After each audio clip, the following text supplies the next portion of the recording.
Yes, we are. We're in the people Yes, business. we are. But I noticed there's a lot of pastors' wives in the people business that don't love people. They don't. The pain and the hurt that pastors' wives go through. And so, it's important to know that you are called. I try to get women to understand that, listen, the attacks on us are different. It's always going to be the attacks on our identity and who we are and how we feel about ourselves. Eve had no one to compare herself with, but still, she still had that curiosity of, oh, there's something else.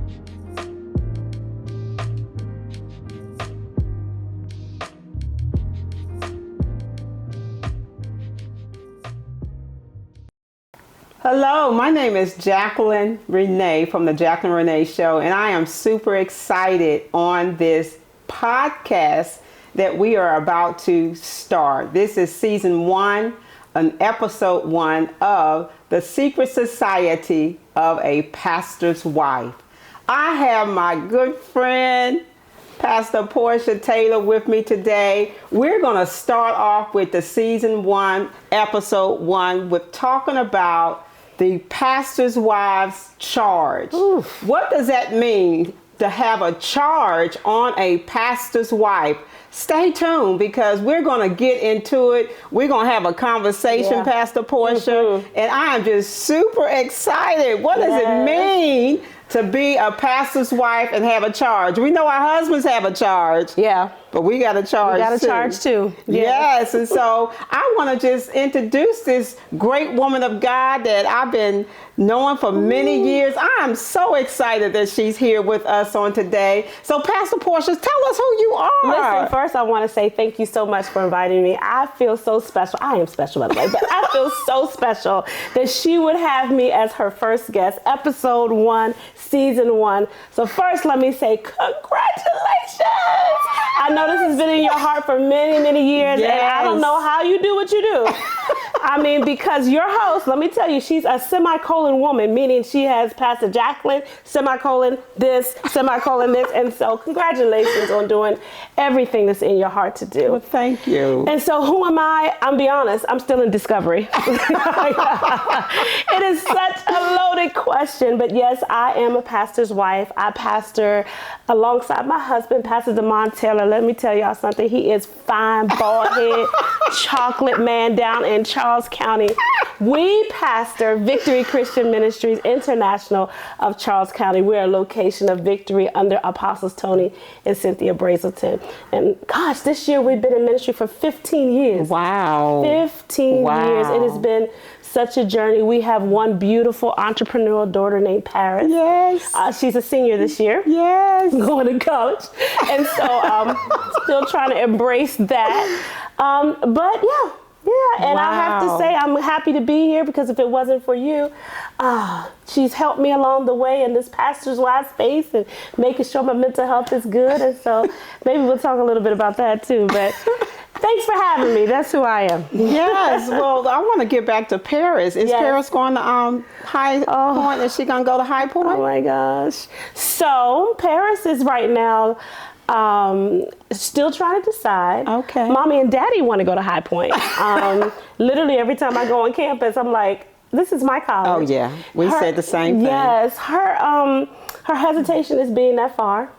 She thinks she wants to stay local. It's only 5 hours. It's only 5 hours, an hour plane ride. So we're pushing her to do it. And we did Shekinah the same way. Yes. She is graduating with her master's on May 1st. We are super excited for her, proud of her as a woman. Yes. That's amazing. And you and I have the kind of same story. It's our only child. Yes. So being an only child, always being with your parents, we're a unit. And so having to go away from that, I think is what her challenge is right now. So we're just encouraging her, get out. Yeah. Encouraging her. So. Yeah, so this charge of a pastor's wife. Yes. Being a mother is a charge as well. Yes. And the charge of a pastor's wife, I want to just ask you some things. Okay. How do you balance being a pastor's wife, being a mother, Yes. being an entrepreneur, Yes. being a coach? I mean, you got so many. You talking about I have a lot of hats. You got a lot of hats as well. Yes. I mean, you are just traveling here and there, everywhere. So what does that look like for you, far as, the charge, the not only the charge, but the call. Yeah. From God, we know your husband is called, and a lot of pastors' wives don't realize that they're called too. Yeah. But you have stepped into that area and know that, guess what? I have a call, I have a charge. It's about, me as well. Yeah. And so tell us about that, Pastor Portia. You started with the question of balance, and that word sometimes could just be a cuss word. We use it a lot.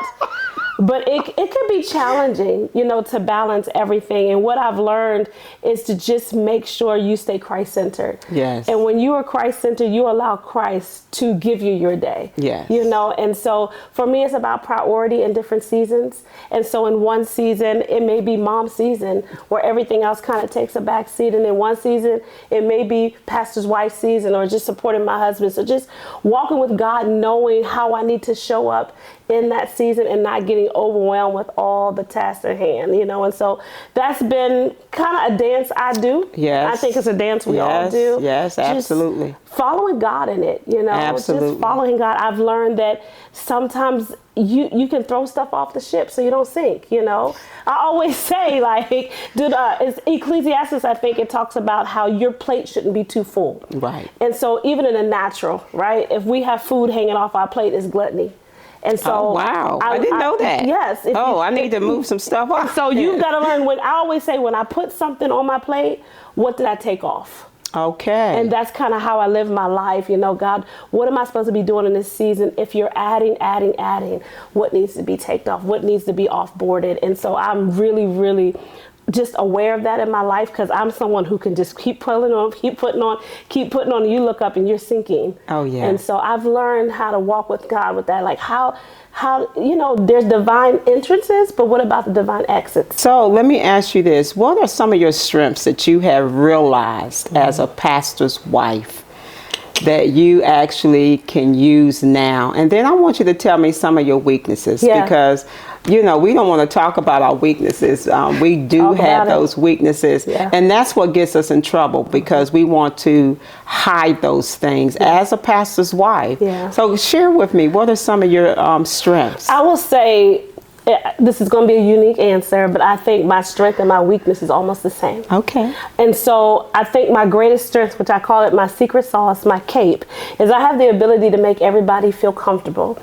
I have the ability to, people think, there are a lot of women that are out in these streets talking about Pastor Portia's my best friend. And I'm telling on myself now. They're like, oh no, she's not my best friend. But I think that I have the ability to make people feel safe, to make people feel warm.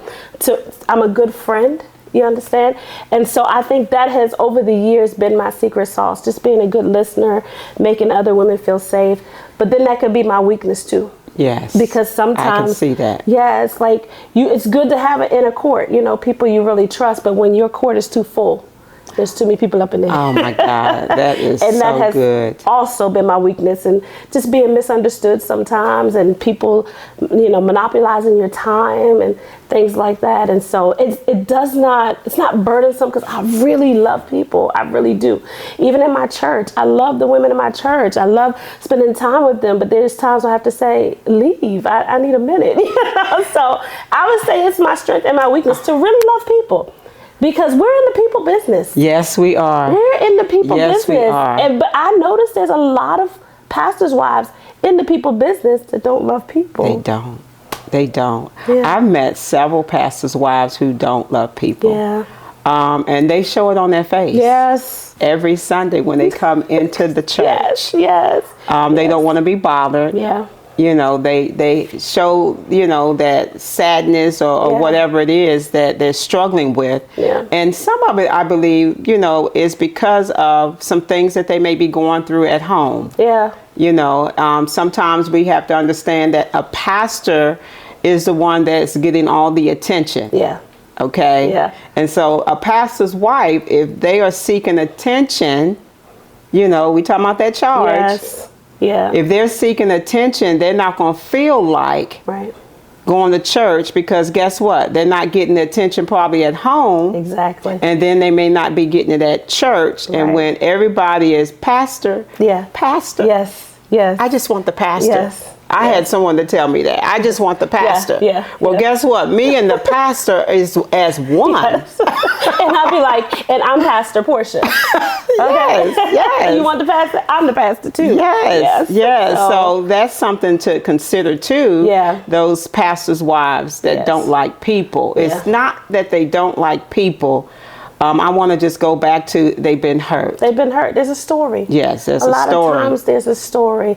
And you know, we've been forced so many times to show up inauthentic. Yes. Put a smile on our face anyway, you know. Yes. Do it anyway. And there's some grace in that. But when you live like that, you're going to break down eventually. Oh my God. And I think that's what has happened. Oh my God. Yeah. You know, we actually, Leading Ladies of Integrity, we have every third Friday. We have a Zoom that we come together, and it's like 30, 40 women on there. We come together and basically talk about the encouragement, the empowerment, edifying, education, you know. And so we talked about hurt on this morning, you know, the pain and the hurt that pastors' wives go through. And so, you know, it's important to know that you are called. That you are basically, what is the call? What are you supposed to be doing? You know, as a pastor's wife. And so we have to understand that there is a call that God has on us, you know, like I said earlier, as well as our husbands. And so again, how do you empower women? You know, not just the women at your church, but how do you empower women, period? I think the empowerment comes from getting them to understand who they are and their identity in Christ, that they weren't an afterthought, that God called them just like he called man. The interesting thing about women that I'm always trying to get them to see, because the enemy had a beef with women since Genesis chapter 3. And you notice that the enemy did not show up until the woman came present. You understand? It was God and Adam. You didn't hear about Satan.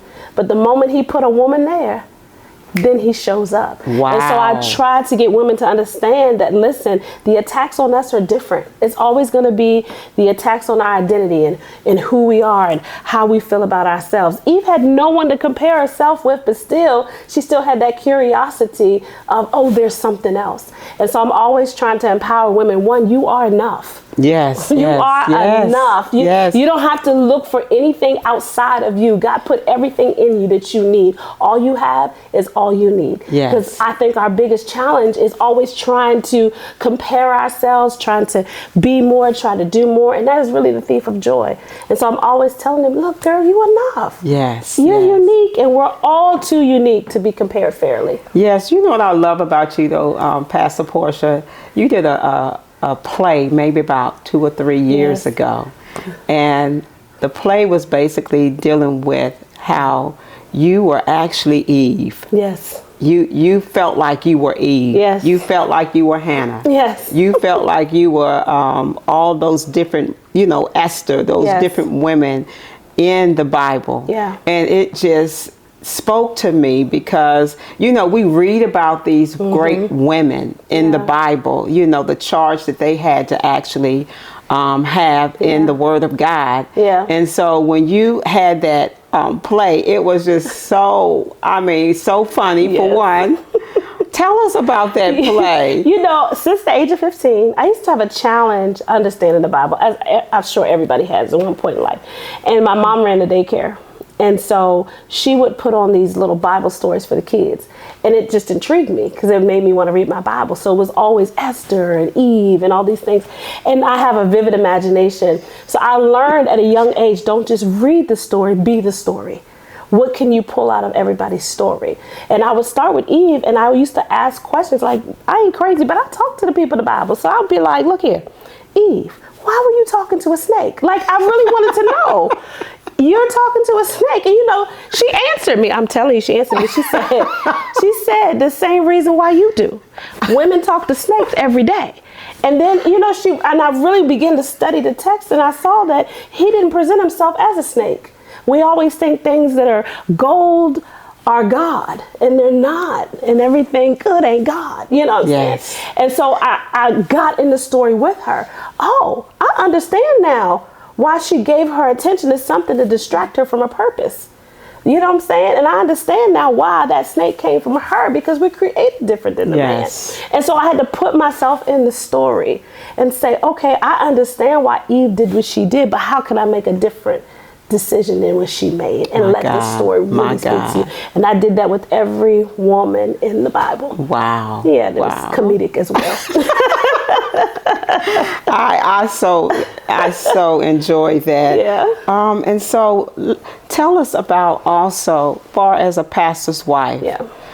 If there's a pastor's wife that don't know exactly who they are, their identity, they feel that, okay, I married this man. Yeah. You know, some of them tell me this all the time. I married this man. Yeah. I didn't know he was going to be a pastor, you know, a pastor, apostle, overseer, whatever.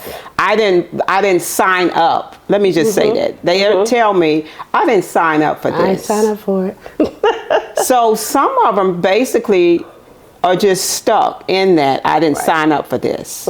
You know, their identity. You know, you talked about the identity of Eve. Yeah. You know, and I believe she knew her identity until the snake came.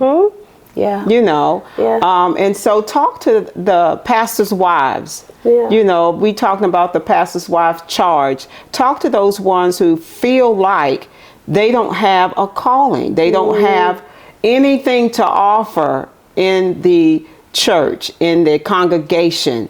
They feel like they're just the wife at home. Talk to those women about that. I think everything flows through authenticity. I really do. And I think you should not focus on the fact that you're a pastor's wife. You know, you shouldn't focus on the fact, you should not focus on your assignments, because those are assignments that you're graced for. You should focus on who God said you are. Like I said, I am enough. I am loved. When you minister from that place, knowing who God said, so you have to believe about yourself what God said about you. So I would encourage you to go find out what God said about you first, instead of trying to step into assignments and play a role. Yes. Because that's what happens. You end up playing a role. That's it. But if you know who you are, that's it. When you step in, you're still that person. I'm not going to be a pastor's wife here and a mom here. I'm just going to be Portia, because Portia's good enough. So I'm gonna be Portia in my church. I'm gonna be Portia at home. And so what happens is people try to show up different in different spaces. That's too much. Yes, that's too much. It's too much. Find out who you are and live from that place. Like I know I am called to be a midwife. I am a spiritual midwife. That's who I am. I'm going to push them babies out of you. So guess what? I'm a midwife at home with my child. Everything that she's called to do, I'm pushing her with my husband. And when I get in that pulpit, I'm the same way. So trying to change, I don't know how to, you know, and when I show up in board rooms with corporate women, with pastors' wives, I'm still Portia, because Portia's good enough. And I think what happens is we try to put on different masks and faces to try to show up in different, that's too much. That is so good. When you call for me for this show, you gonna get me. I'm not gonna try to come in here and be, okay, I'm on the Jacqueline Renee Show. Who am I gonna be today? I'm gonna be Portia. I'm Portia. You understand? And so I'm Portia, woman of God, right? I am loved of God. And that's who I'm going to be. And I think that's where we get it wrong. Because I'll be honest, I've been in these Jesus streets a while now. And it's rough. It's rough. And you see how we are now? We're cool. But I have been in spaces where I'll see you at a pastor's wife event and then you don't speak to me, because you with a whole lot of other people. And I'm like, hey, girl, I'm still going to be me. Right. But you different.